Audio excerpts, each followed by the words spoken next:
This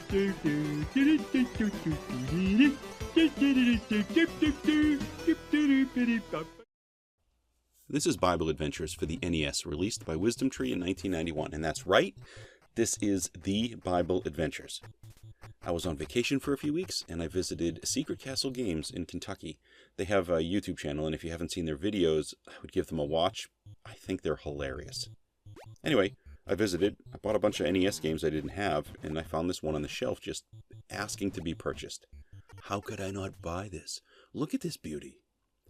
This is one of those unlicensed NES games, and it has a different looking cartridge as a result. It's a different shape, it's a different color, and it's kind of surprising how many unlicensed games there actually were for this system back in the day.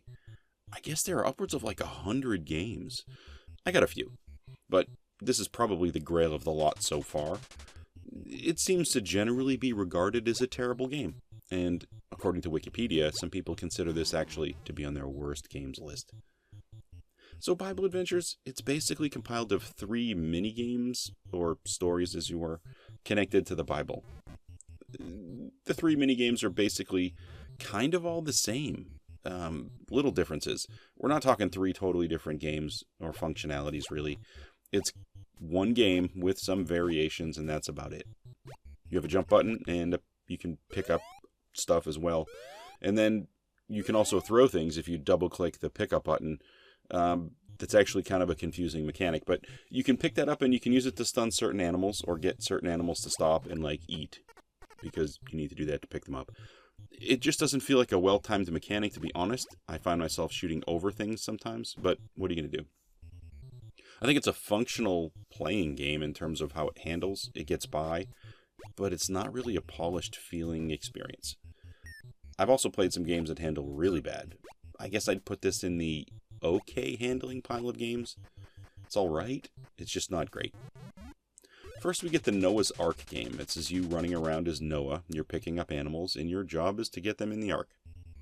You can pick up to 4 animals in a stack at once, and then you want to make your way to the ark and dump them inside.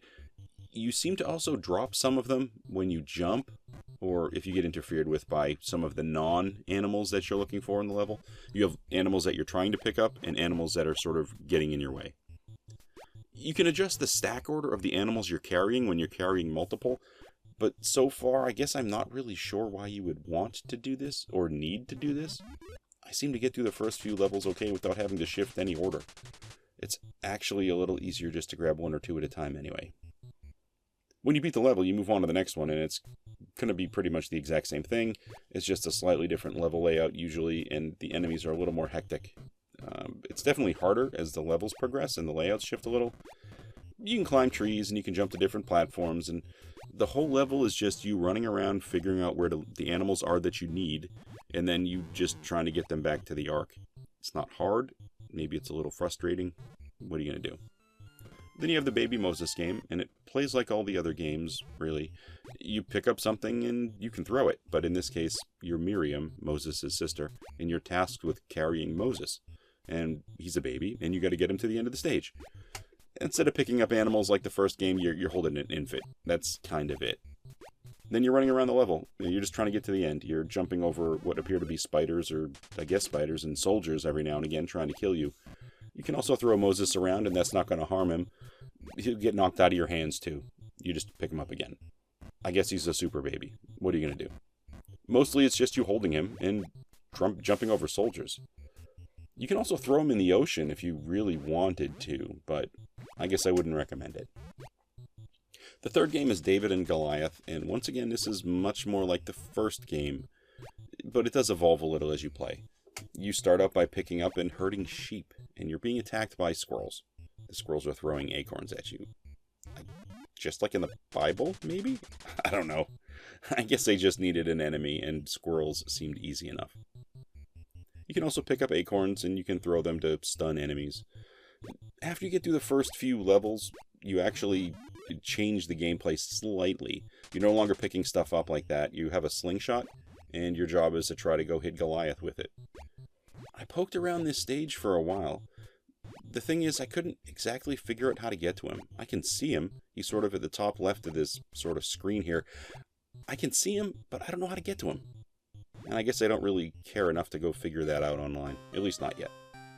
You do have a health meter for all these levels, and it's on the left, it's at the top. It's represented by tablets, and you can actually pick up more tablets as you go.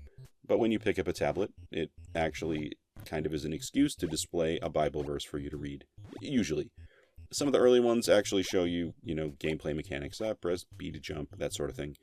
But every other one is like some sort of Bible verse, which I guess is great if that's your thing. The game is certainly unique to its time, and it's kind of amazing in that regard. It's not broken, but it's definitely monotonous in its gameplay and its music. For a platformer, it feels really simple, and it's certainly frustrating. You jump on a level, or a platform, just to get knocked off by something immediately. A little frustrating. But it is nice to have another unlicensed cartridge in the collection, and it is making me want to go off and try to find more of these random sort of games. I find them interesting. Well, that's all I have today for Bible Adventures for the NES. Thanks for stopping by for a look, and I hope to catch you on another video soon.